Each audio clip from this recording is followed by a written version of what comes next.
Okay. Okay. Hey, everyone. Thanks for joining us for this Q&A with the experts. So it's going to be myself and Sylvana and Kate answering your questions. We had a lot of questions sent in, so that's fantastic. We'll go through those first. So we want to answer as many questions as we can and hopefully help you. If you do have any questions that come up when we're talking, you can enter those in the chat field that should be at the bottom. There's a little button that says chat. Don't wait till the end. Just feel free to pop those in your chat field anytime they come up. We're going to talk for about 30 to 45 minutes, depending on how long it takes us to get through all the questions everyone sent ahead of time. And then if there's any questions that you need follow-ups on, or you have additional information you need, just ask those in the chat field. Everyone's going to be muted because we find that the sound is a lot better that way. So we'll do that. If you haven't, not everyone on this call is a Nannies on Call nanny. So just a little bit about Nannies on Call. So we help nannies find amazing jobs. We do on call, so babysitting, temporary, part-time, full-time jobs. We make sure you have a contract. We make sure that the families are hiring you legally, that they're doing your payroll properly. So we help both the nanny and family, and we're there afterwards. It doesn't cost nannies anything to register with us and for us to help you find a position. We charge the families on their end, so it costs you nothing. What else can I tell you? Depending on what kind of, if you're on your phone or your computer, up at the top right, you can choose speaker view. So if I'm speaking, you'll see me. If Sylvana's speaking, you'll see her and Kate. Sometimes that's easier instead of seeing a whole bunch of little dots, but it's totally up to you. The other thing we want to say is we are not lawyers, we're not accountants, we're not healthcare professionals. We do have a lot of experience and we've done a lot of research since COVID struck. So we do know a lot of the answers, but please do take everything we say into consideration. Make sure you check with a lawyer or an accountant before you make any final decisions. And everything we say today is effective as of today. As we know, things are changing quickly with COVID, and rules change, laws change. It's different for different provinces. So please, whatever we say today, it may change tomorrow or next week. So please check again if it's a while before you get a job or something changes in the job you're currently in.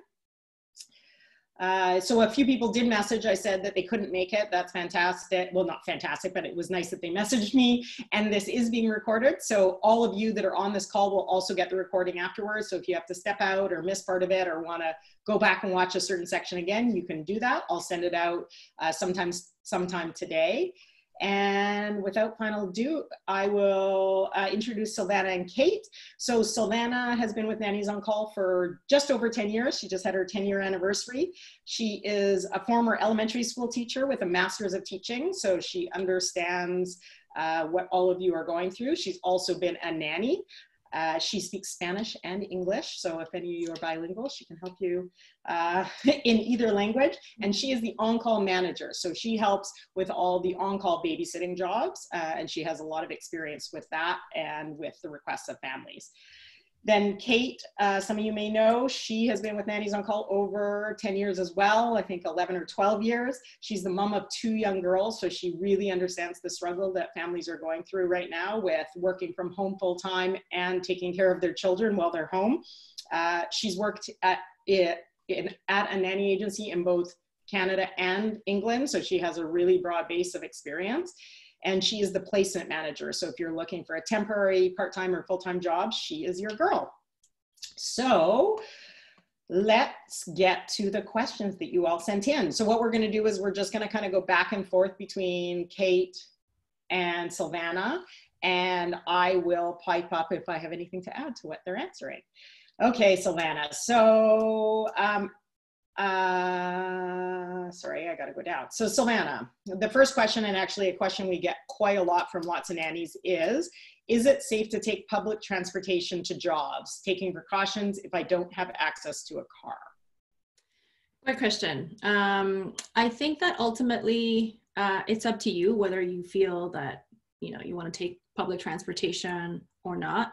Obviously, if you have your own vehicle or if you have access to a vehicle, it's probably preferred that you do that. But what we've noticed is that at least our clients booking babysitters, I'd say about 90% are comfortable with nannies taking public transit to appointments, as long as they follow, protocols of washing hands as soon as they arrive, making sure that they're not bringing too many things into the home. Some clients are asking nannies to bring a change of clothes that they can wear in the house. So changing out of whatever clothes they were wearing on transit into new clothes that they can wear during the booking. Other families are telling us specifically, we only want a nanny who drives. We don't want any nannies who take transit. But when we post babysitting jobs, we make that very clear so that everybody's aware of what the expectations are. I would say ultimately follow the health guidelines in your province, wear a mask, wash your hands, just be aware of your surroundings if you're taking transit. Okay, great. Kate, do you have just a slide on the placement families, what they're looking for? Yeah, I mean, I would say that we're actually seeing quite a few families who are only comfortable having nannies who are avoiding public transit. So nannies with their own cars are quite high in demand at the moment. But we're also seeing families who are willing to pay for an Uber to get back and forth to work. Some families are lending cars for the nannies, and some are even leasing cars for them. And in the summer, we had a lot of nannies who just jumped on their bike and went back and forth to work, which works well in, a Toronto summer, but not in a Toronto winter. But right. So we may see some changes as the seasons change, but it's a good start for now. Okay, Kate, for the second question. So having started a position or currently employed, if a second wave of COVID hits and we're laid off, is the family obligated to take you back once it's safe, or can they hire someone else? I think it depends on how you've been let go. So technically, if you've been laid off due to a lack of work, they can't then turn around a few weeks later and hire somebody else to care for their kids. But if they terminate you and they pay you your severance, if you're owed any, then yes, they could hire somebody else. Right. Yeah. Okay, great. I think that covers it. I was going to add a little something else, but I think that's true. If they pay you severance, it doesn't matter how long you've been there. If they pay you your severance for the amount of years you've been there or weeks you've been there, then their responsibility with you is over, and they could hire someone else once it starts again. If they lay you off with the intention to bring you back, then they should be bringing you back. But I do think, and maybe Kate can just weigh in on this quickly, what we saw is if families wanted to bring nannies back because they had relationships with them and felt that they were great employees, then they're not looking to hire another nanny and start the process over. They really do want to bring you back as the nanny. Absolutely, without a doubt. Yeah. Okay, great. Yeah. Sylvana, so mask use, which is another really big question. Do they need to wear masks when they're in a family home, or is it up to the individual family? Okay, so again, great question. If you are a nanny with Nannies on Call, you may have noticed that when we post jobs, we tell you specifically whether a family wants you to wear a mask during the appointment or not. And the reason for that is because, again, everybody's comfort level is different, both clients and on the nanny side. So what we're trying to do is find a match between what the family's expectations are and what the babysitter's comfort level is. So yes, I mean, some families want you to wear a mask during the appointment or for parts of the appointment, or if you're taking the kids outside of the house, then you will be expected to wear a mask. But I find that most families are choosing the option of you not wearing a mask. So it's up to you whether you want to wear it or not, but it's not an expectation from the families. I think this applies to, again, the majority of the families. Even those with babies, like we've asked them and they're like, no, she doesn't need to wear it. You know, we're disinfecting everything. We're asking the nanny to wash hands often. That's it. Yeah. And I think we're saying the same thing, right? For Kate on placement side, most of the nannies are not wearing masks within the home. No, I think the kids find it a little bit intimidating to have a mask. Yeah. Masked person in front of them all the time. Yeah. Yeah, and I think it's hot. again, back to what Sylvana was saying, just regular disinfecting of the surfaces, regular washing of your hands, conversations around how much the family is social distancing and what protocols they're doing compared to what protocols you're doing. Mm-hmm. Yeah, okay. Kate, this is a really long question, so I'm going to split it into two parts. For context, I'm currently looking for a position. If I start a new position in September and I'm laid off shortly after because of COVID, assuming a second wave, where do I stand with the contract? So again, it depends if you're laid off temporarily or permanently. If you're temporarily laid off, it means that they have the intention of bringing you back to work in the next few months. There's a limit to how long you can be temporarily laid off, and that differs in each province, which can easily be found online. But if that happens, whether you're laid off temporarily or permanently, what's really important is that you receive a record of employment from them, because that is what you need to collect any government subsidies, like, for example, the CERB benefit. Who knows if that's going to be offered again in the second wave, but it's really important to have that record of employment in your hands. What you need to be careful with is in the case that the family still needs you and you choose not to work. It may affect your eligibility for the government subsidy, and you may be asked to repay it. Who knows what that may look like, because it hasn't happened yet. But the government has also introduced something called the Infectious Disease Emergency Leave, which basically protects the employee from being threatened or fired or penalized if you need to take any time off with valid reasons. So for example, if you're caring for a sick family member who has the virus, or if the doctors have ordered you to stay at home in self-isolation, you can't be fired for that. But it is unpaid leave in that case. But really, this didn't come up in the first wave at all. You know, if the nannies were too afraid to work, the parents were understanding, they respected that decision, and the nannies were just laid off. Right, yeah. And we saw, in general, we saw in the first wave, and I think, you know, in the second wave, people will be a little bit more prepared, but certainly we saw in the first wave, a lot of nannies be laid off, and a lot of nannies calling us, and a lot of families calling us, right, Kate? Mm-hmm. Oh yes, yeah. Yeah, people were panicked at the beginning, and it happened to everyone. So if it happened to you, you were not alone. Okay, so the second part to that this was a two-part of the same person asked this question. So if there is a second wave, can the nanny remain employed if following all health protocols? That will depend on what rules each province lays out for the next wave. In the first wave, there was no rules specifically targeted towards nannying. And so we followed the rules that were in place for daycare. I think with the second wave, there was a lot of questions that came up in the first wave that they'll certainly, you know, be more prepared for the second wave. Agreed. Okay. Since most parents, sorry, Sylvana, you can answer this. Since most parents are now working from home, how can I minimize the amount of disruption for both myself and the parents during a booking? Or it actually goes, this is obviously an on-call booking, but it also goes for a placement family or a nanny who works full-time. Right. Yeah, so what I would say is that, you know, most parents are now working from home, and it's either temporary or permanent. Like moving forward, a lot of families are working more permanently from home, one or both parents. So I think that we have to, if you're an on-call babysitter, you have to get used to the idea that when you go to an appointment, 99% of the time, you're going to see one or both parents. It's something that you're going to need to get used to and work with. I know that some nannies in the past have shied away from appointments where one or both parents are at home because it can be challenging to get the kids' attention and to get the kids to do what they want without interrupting the parents. But again, this is the reality now.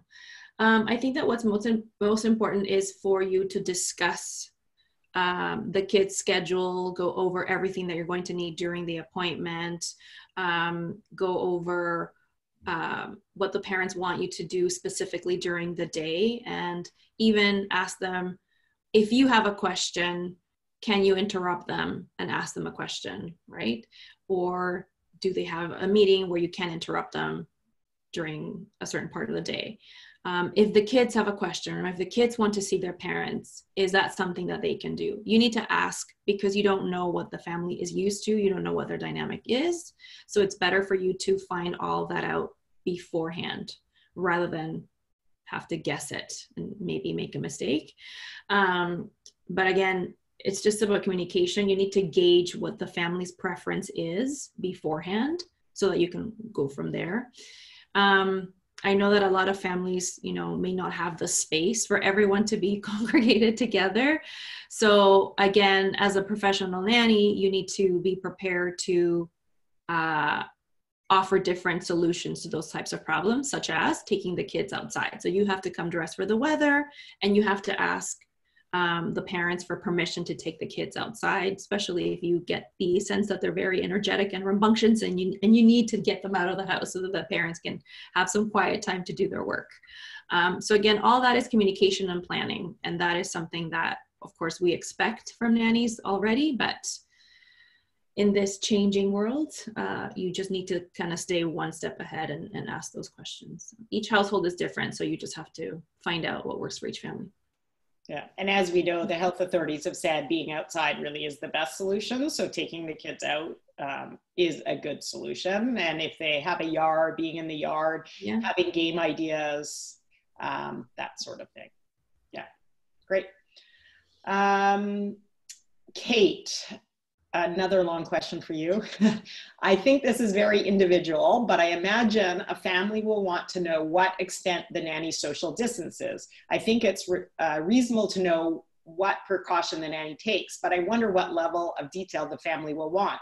In the New York Times, they wrote an article about families asking nannies to come for how many times a week nannies go grocery shopping, which people they see in their free time, who they live with, etc.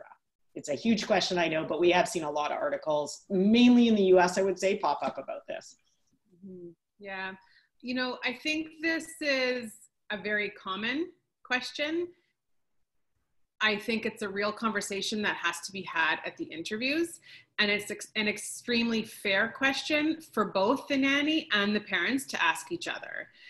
So it's not just the parents directing the question towards the nanny. The nanny can direct the question towards the parents as well, because it's your safety that you need to keep in mind as well. So, you know, does a parent work in a hospital, or does he work from home in a home office? If things open up, will they remain working in the home office, or will they be going back to the office outside of the home? You know, they will ask, you know, who do you live with?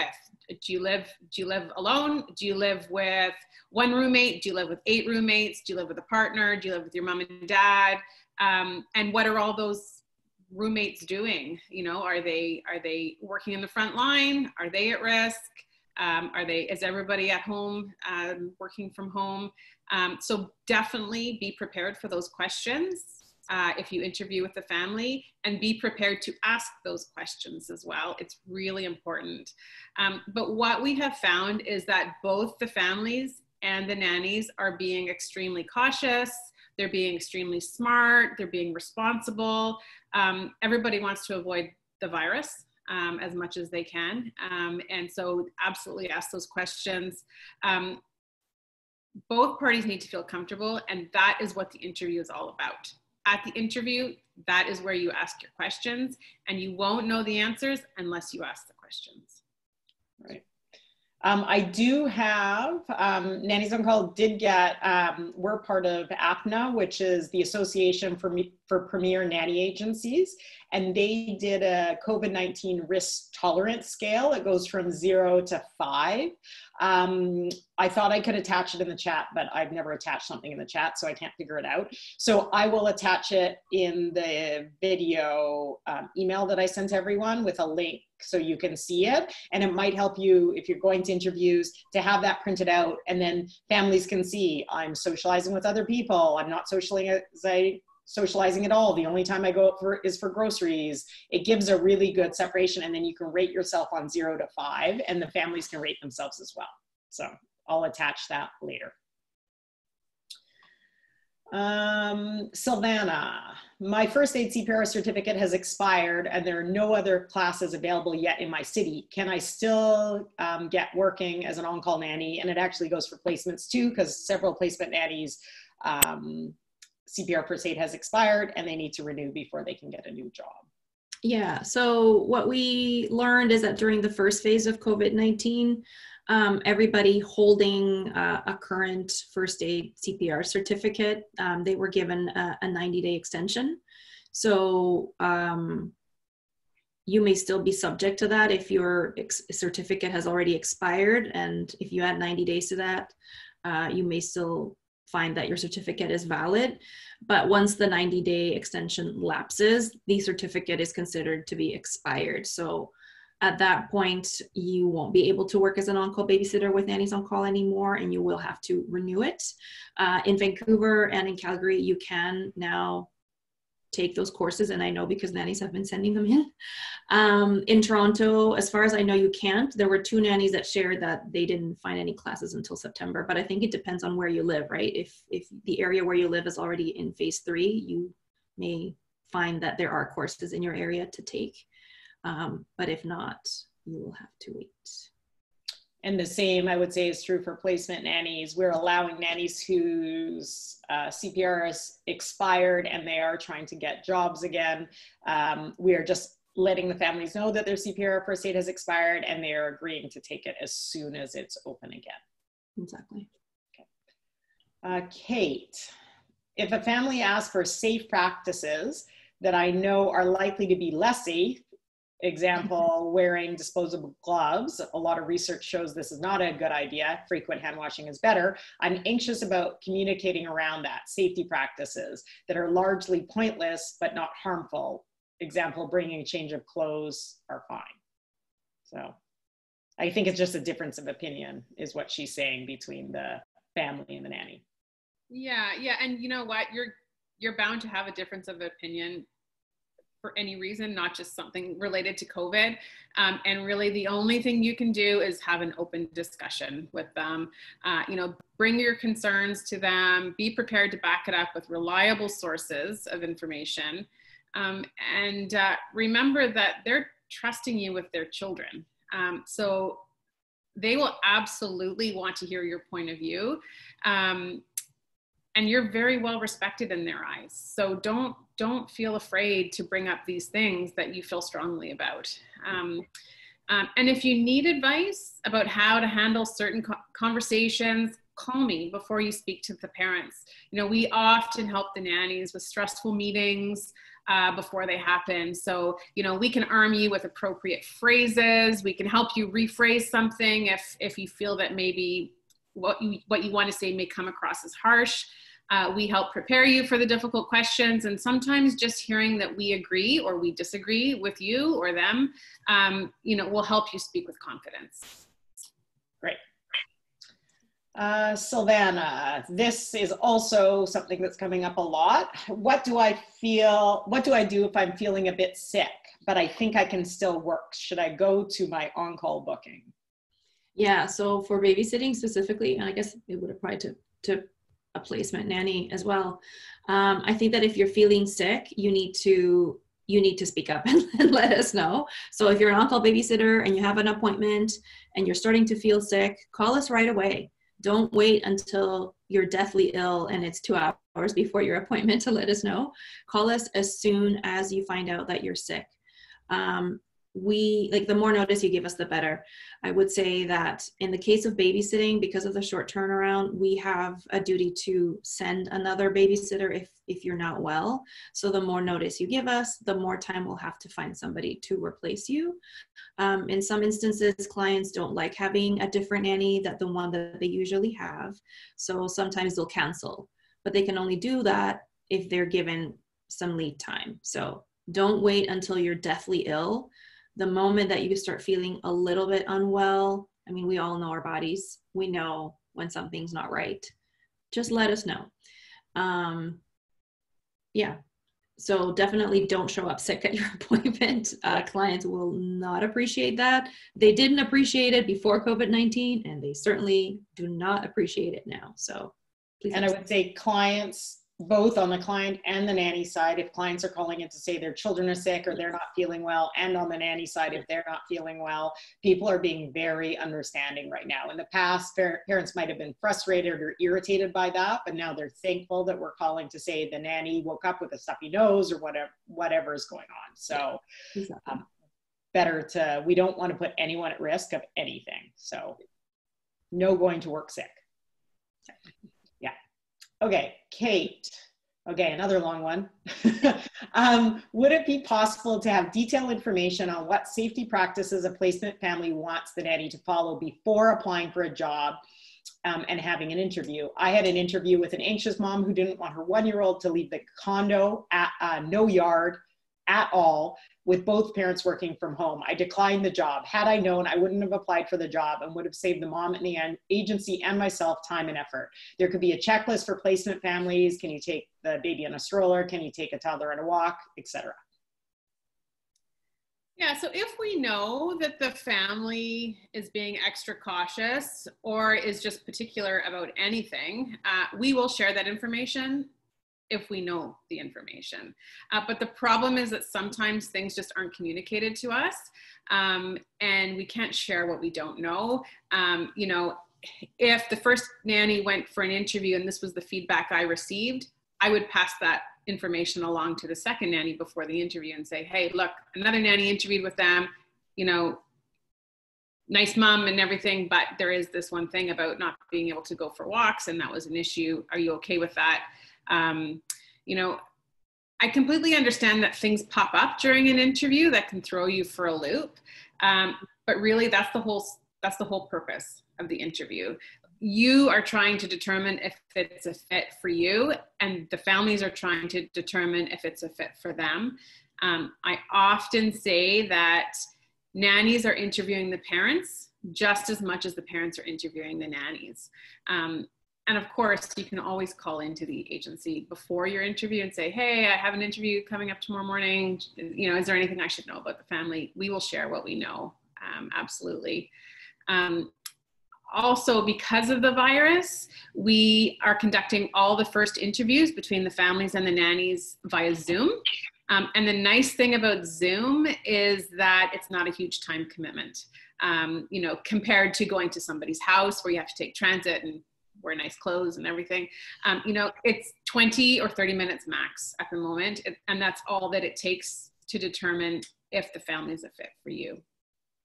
Right. And I would say the difficult part is there's probably not a couple of questions like, can I take the toddler on a walk or outside? There's probably 100 questions. And for each nanny, they feel different things are important. So it would be very difficult for us to answer all of the questions. And get all of that information. So if there are things specific to you that are really important, because there are nannies who would go into a household with 2 parents working from home in an apartment and not leave and be comfortable with that. So if there are things that are important to you, then it's important to ask them, and we're happy to give you that information ahead of time. Okay, Sylvana, since minimum wage went up, will we be getting a pay raise? This person didn't say they were on call, but I'm going to guess that's an on-call question. Yeah, no, I mean, all of our nannies are already earning above minimum wage on the on-call babysitting side. So we don't intend to increase our rates. I think we raised them the last time last year, September 2019. So if we're going to be changing anything, it'll likely be in 2021. But right now, like on-call babysitters, their rate is $19 an hour for a minimum of 4 hours, and they start charging overtime when they're working longer than 8 hours. Mm-hmm. Right. And I was part of another webinar that was called, Should I Ask for a Raise During COVID? Specifically for nannies, and it was an American agency.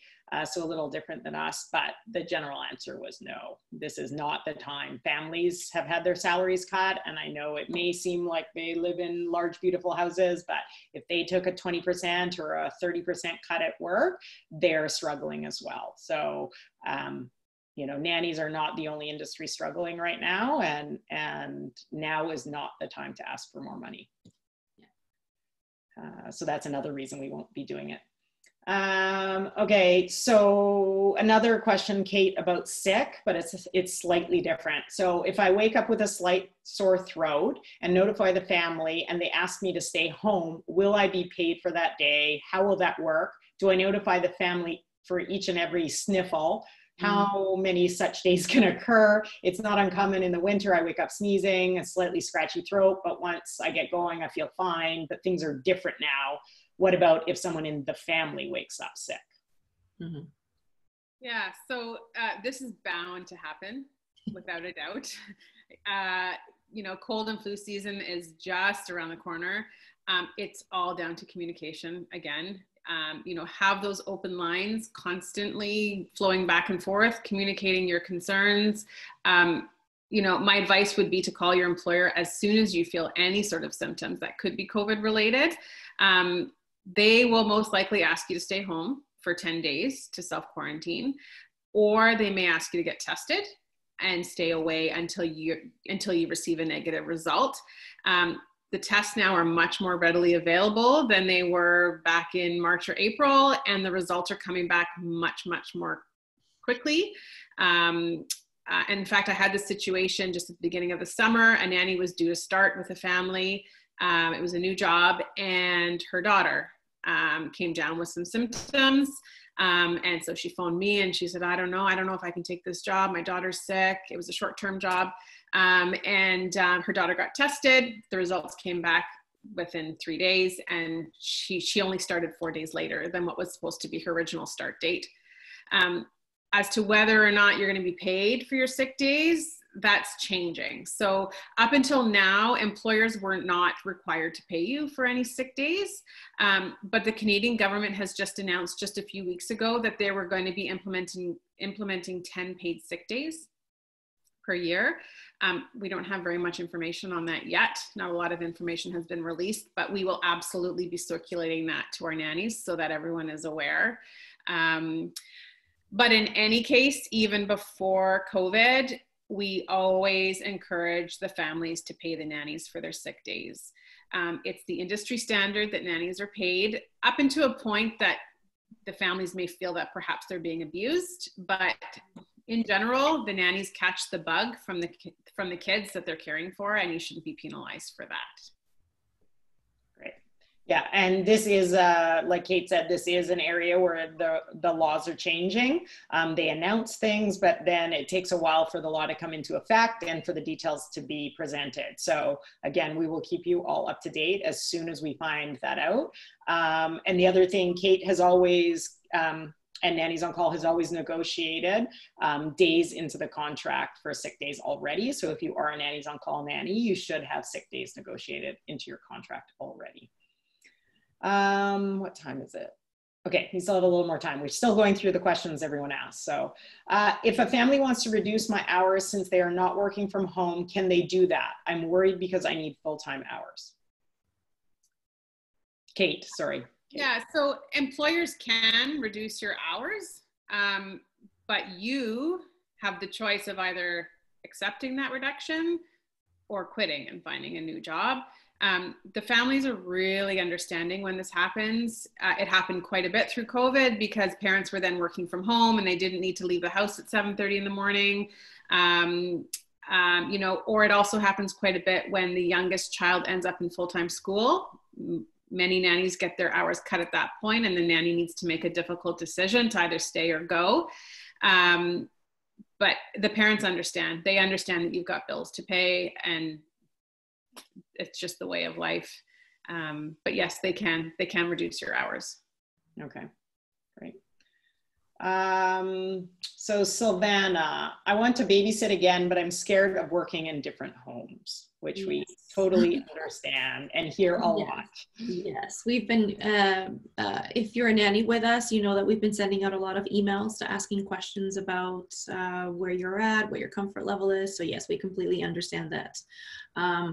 Most of our on-call babysitters are a little bit apprehensive about leaving their isolation to go work in different homes. That's completely understandable. The flip side to that is that some families who are desperate for childcare and need babysitting are also a little bit anxious about booking a babysitter because it means bringing somebody new into their home. So the tension and the anxiety goes on both sides. So I would say, you know, we encourage you to only request work that you're comfortable taking. And that looks different to a lot of people. So what I've observed is that some babysitters are only booking appointments. If they see multiple appointments come up on the job board, they request those multiple appointments with the same family. Some nannies are only taking, you know, a couple of jobs here and there, then they pause for a week and then they come back, that kind of thing. So I've seen a lot of that. Other nannies have thrown themselves full on and they're just working away because they drive. And so maybe they feel a little bit safer because they're still kind of in their own car bubble. And they're taking all of the necessary precautions, washing hands, wearing masks, disinfecting surfaces on an ongoing basis. So again, everybody's comfort level is different. You need to understand what your comfort level is and go from there. We're never going to force you to take a babysitting job, basically. I would say the other thing that we're doing as a company is we're kind of monitoring where nannies are going. So if we see that a nanny is taking a lot of jobs with a lot of different families, we've spoken to the nanny to say, hey, maybe I'm going to see if I can find, I know that you're requesting this particular job, but I know that you are also working with 3 other families this week. So maybe I'm going to see if I can find another nanny, because we're trying to not send one nanny to too many homes, too many different houses. The other side, I guess on the parent side, we are noticing that, again, most families are making appointments in bulk. So their request is to have 1 nanny for all appointments or 2 nannies at tops, those kinds of things. And we're posting it with the job so that you know what to expect. But yeah, I mean, we're trying to accommodate both the families and the nannies. Right. And we are asking COVID-related questions to all the clients. So they have to confirm if they're frontline workers, if they've traveled, if anyone's sick in the home. So we are asking the families a bunch of questions, which we're then sharing with the nannies prior to them going into the homes. Yeah, all that's posted with the jobs. Right. There is one question in the chat and it kind of goes along with this. So I'm going to just ask it now and then we can continue on with the other questions. It says, would you say that there is still a decline in the amount of available on-call job postings per day in Vancouver? The reason I ask is because I'm not sure if I still qualify for CERB as an independent contractor with nannies on call. So there's a huge decline. We're down, the jobs are down about 80% in Vancouver. So that is a huge decline. As far as qualifying as an independent contractor, as far as I understand, again, they constantly are changing the rules each time they extend it or something happens, that you would still qualify, but I would look at the rules really closely before you apply for the CERB, because people are going to have to pay this money back. And please remember that the $2,000 is taxable income. So I think we figured out of that, it's about $200, depending on how much money you've made this year, you're gonna have to pay about $200 in taxes on that money. So you're looking at actually only having $1,800. So people aren't really treating it that way, is what we found, but it will be taxable income at the end of the year. So keep that in mind as well. The other thing, sorry to butt in, the other thing is that you can still earn $1,000 a month and collect your CERB as well. So bear that in mind, because it's a nice way to supplement your earnings. And Kate does have a lot of families looking for not a lot, but a handful of families looking for part-time nannies. And she has been able to negotiate with families to keep the pay under $1,000 so that nannies can continue to collect the CERB.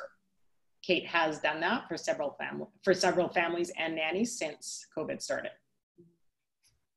The same nanny, sorry, asked just on the same stream, so we just keep it all together. I know we need proof of lack of work. If we ask for an email from the agency stating there is a decline, will you be able to send it to us? Yeah, I'm sure we can handle that.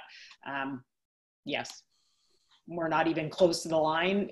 Companies need to be down 30%, and we're 80 right now. We've been as high as 100 because we were closed for several months, but we've been as high as 90, and we are slowly getting more work. So it is going, like the bookings are going up, but we're still down 80%. So if you need something, maybe contact Sylvana and we can work on that on the back end. Okay, another question, I'll just go back. If you do have more questions, feel free to put them in the chat, but I'll keep going on the questions that were sent in unless there's any other ones that come up in the chat. My sister's getting married in the United States later this year. Do you think I'll be able to use my vacation to pay for this? Or sorry, use my vacation pay. So they're entitled to vacation from their employer to go. Kate.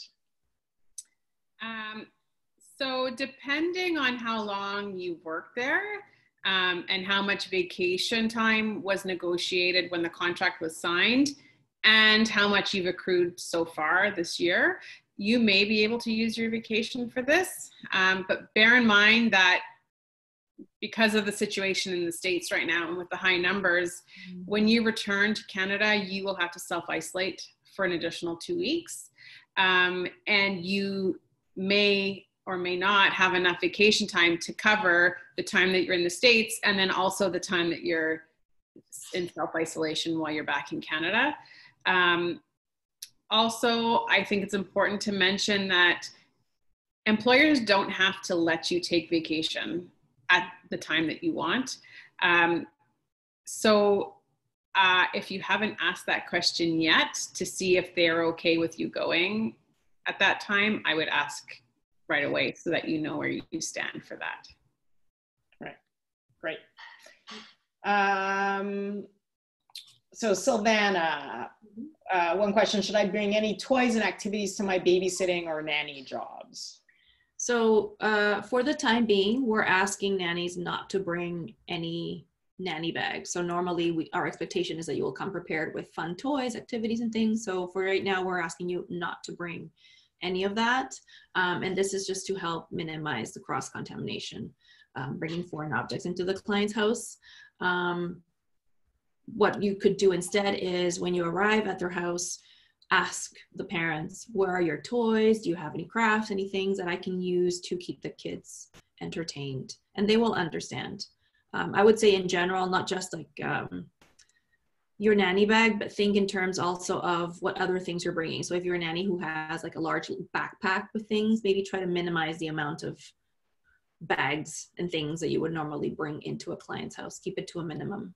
Right, they want as little outside contact as possible. I know on a whole nother note, again, we're talking about the nanny world, but we have to remember this is happening in every industry all over. When I got my hair cut, when it finally opened in Vancouver, I was not allowed to bring a jacket or a bag into the hair salon. So just myself and my credit card in my pocket was all I was allowed, and I had to wear a mask. So we're kind of getting used to this in a lot of different areas, and you kind of have to keep thinking that and maybe not being quite as casual as we've been in the past with being in families' homes. Yeah. Sorry, Kate. The family I work for is starting, we've kind of answered this as I read this again, but since it's come up several times, we'll keep hammering the answer. The family I work for is starting to be a bit more relaxed in their approach to the virus. Example, taking kids to events outside the house on the weekends. I'm obviously in their bubble and we've agreed to social distance ourselves from the outside as much as possible, but I'm concerned that if one of us catches the virus, they will blame me. Yeah, so this is really hard. I recommend having a conversation with them to let them know how you feel. Again, communication is key. You really need to be on the same page as your employers. And it sounds to me like perhaps you're not on the same page anymore, and you need to get back onto that page. I think it'd be really hard for anyone to really pinpoint where the exposure came from. But in any case, if it is the nanny who brings the virus into the home, that's a risk that the families have taken by having a nanny come into their home. So I wouldn't worry about being blamed. I don't think families would do that. It hasn't happened. And I think it's in a very unlikely scenario. Yeah, and I think that's true. Again, if you look at industries outside of nannying, there's always one person who has brought it in. And I think with the tracing, they are figuring out who that person is, but no one's being fired or had lawsuits brought against them. This is a virus that anyone can catch at any time in lots of different ways. So people don't seem to be being blamed for that. I agree. So I showed up to a booking and the child appeared to be sick, has cold symptoms that I wasn't informed about beforehand. What should I do? As Sylvana. Okay. Yeah. I would say if you're a nanny with Nannies on Call and this happens during a babysitting appointment, definitely call the office to let us know. We also have, as you know, an emergency number. So when we're closed, you can call the emergency number. But if this happens and you arrive at your appointment, you don't have to stay and work in a home where there is a child or another family member living in the home who is sick. This was true before COVID-19. And again, it is more true now. But I would say that since we've been open in mid-May, because we're asking all those COVID-19 questions to parents in advance, and we've also added notes when we confirm appointments, clients know that they need to contact the office if one of the children is sick or if one of the adults is sick, and they can make the decision to cancel the appointment, which is what they're doing now. So they're canceling appointments when somebody's sick in the house. So I don't anticipate this happening as often as it did before COVID-19, I would say. But yeah, I mean, this is one of the advantages of working with an agency is that we will back you up if you're not comfortable staying and working with sick kids or sick adults. We will back you up and say, no, you don't have to work. Okay. Yeah. We just have a couple more questions, which is perfect because we have about 10 more minutes.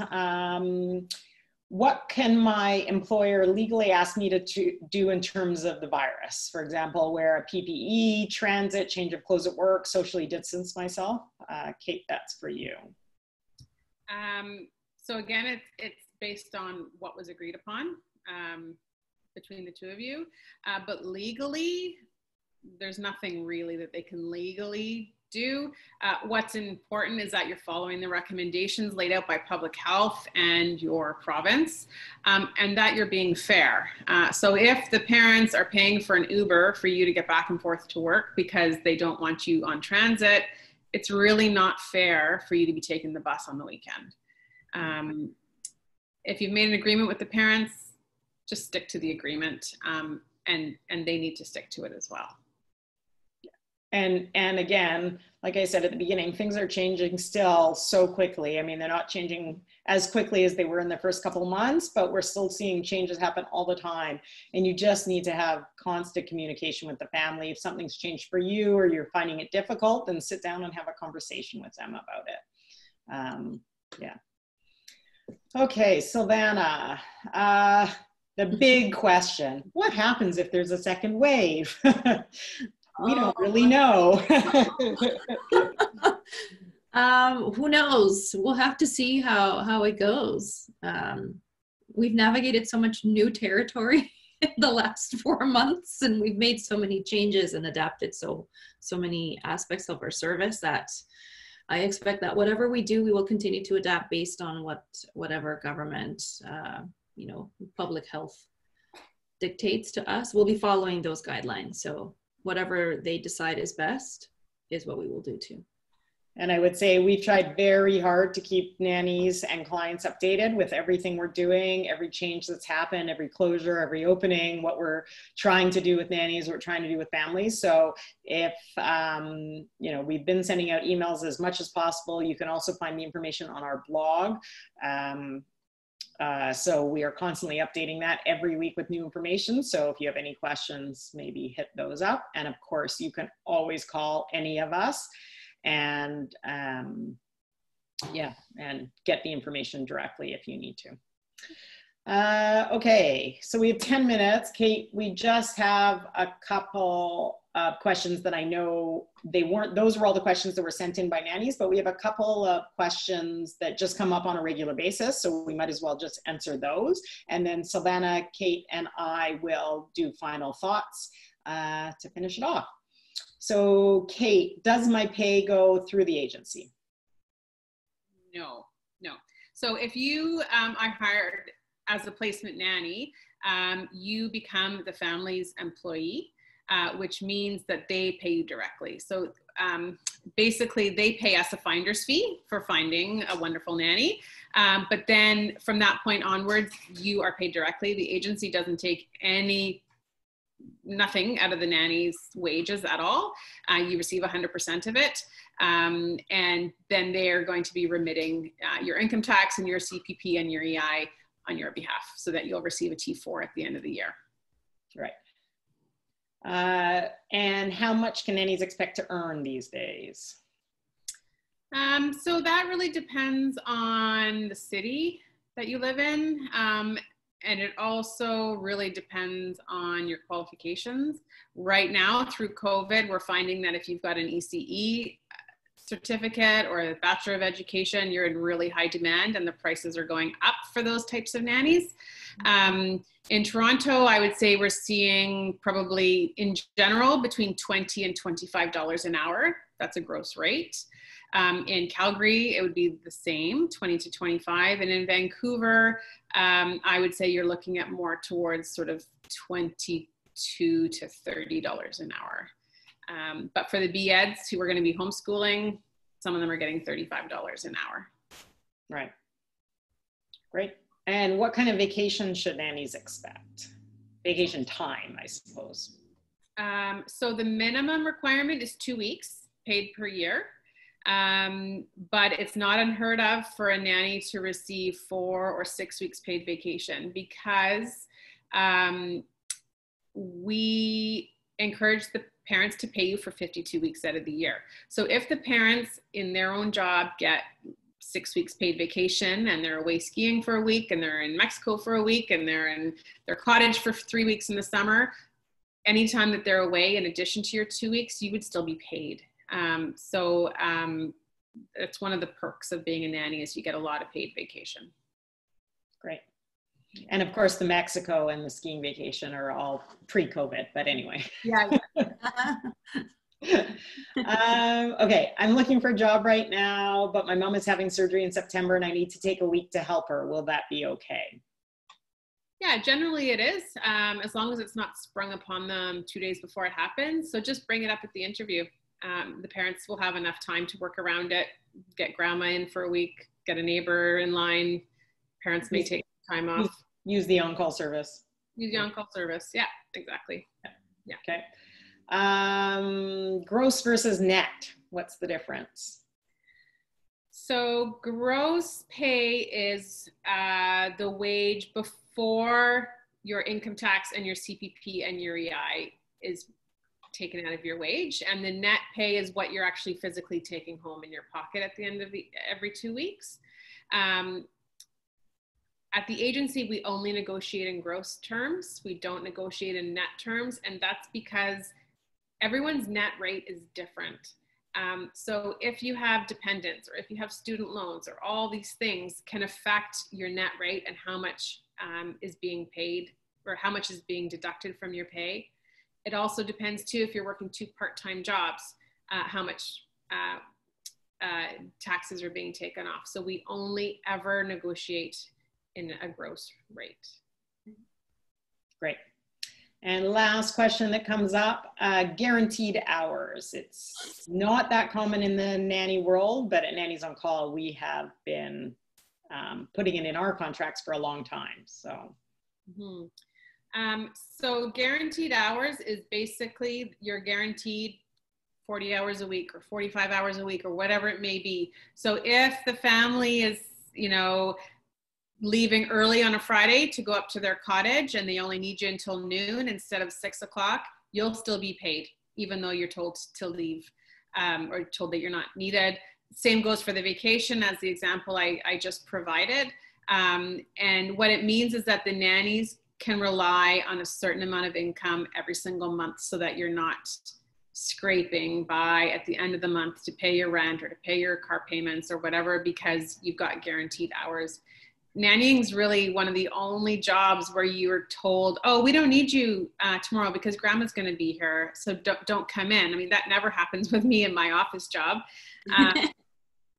But so nannies are really vulnerable when it comes to that, and that's why we really push for the families to guarantee you weekly hours or monthly hours, whatever it may look like. It's not part of employment standards, so they don't have to offer it. But most parents, when we explain why we push for guaranteed hours, they totally understand, and it's not an issue. Great. Fantastic. Okay, so I think that's it for the questions. I'll start with the final words for everyone, and then we'll move on to Sylvana and Kate.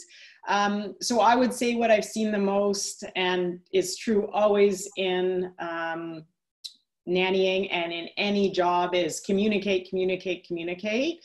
So many clients and so many nannies have called us over this time asking us questions that they could have just talked directly to each other about. So if you have a question, you can ask us at the agency, or you can ask the family directly if you have a full-time position.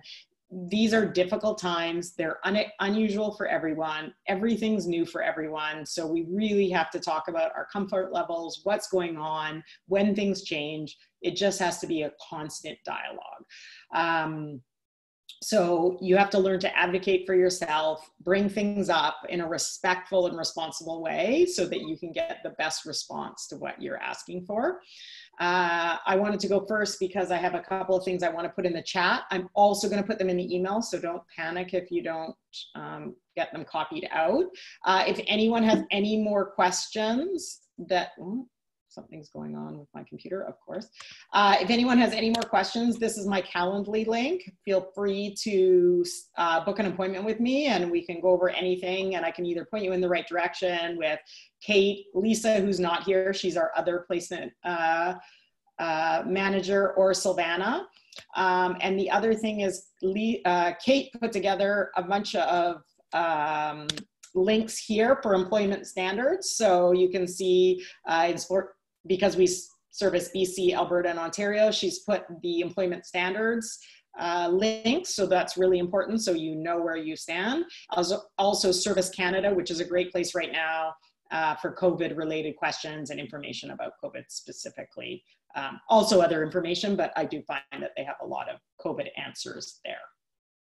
Sylvana, final thoughts? Well, I mean, I can only say that I'm very grateful for the community of nannies that we have. I know that this has been really, really a hard time for everyone involved, and a lot of nannies have voiced that, you know, they used to count on babysitting to either supplement their income or to live off of altogether. And the fact that we, you know, had to close down on call, and we've reopened, but with a significant fewer number of bookings has really hit people. But, you know, we are very grateful for your loyalty and your support, and for still sticking around with us. And we wouldn't be able to do what we do with this community of nannies. So thank you. And just let us know how we can best support you, I guess, moving forward. Fantastic. Kate? Yeah, I mean, I just want to say to keep up the good work. I mean, you guys are all doing so well. We've been so impressed with the professionalism that we've seen. I mean, we're always impressed with the professionalism anyway, but particularly during COVID. You know, I really do believe that our nannies are the best in the business, without a doubt. Also, you know, don't be a stranger. You know, if you have a question or a concern, or you just want to say hi, just call us. Don't feel shy. You know, I have nannies that call me every day, and that's totally fine. You know, we love to hear from you, and we're always happy to help if we can. And if we can't, we'll find a way to help you. Great. Well, thank you everyone for taking the time out of your day. I know it's been crazy lately, so we appreciate you even taking the time to sit with us and hear what we have to say. I do want to let all of you know that we did a Q&A with families, and it's on our YouTube page. I know it's specific to families questions, but it might help some of you see what families are also concerned about. And so it can give you both sides. just in case you're interested in that, that's out there. But we appreciate you taking the time, and I hope you found it helpful. And I will be sending out an email later today. So if you need to go back, I'll send the links. I'll send that COVID scale to you, and you should have all the information you need. And if it's possible, if it's positive and everyone had a good time, then we may look at doing these Q&As on a monthly or bi-monthly basis in the future. So stay tuned for that. Thank you, everyone. Thank you, Kate and Sylvana, for all the answers as well. Bye, everybody. Bye. Bye.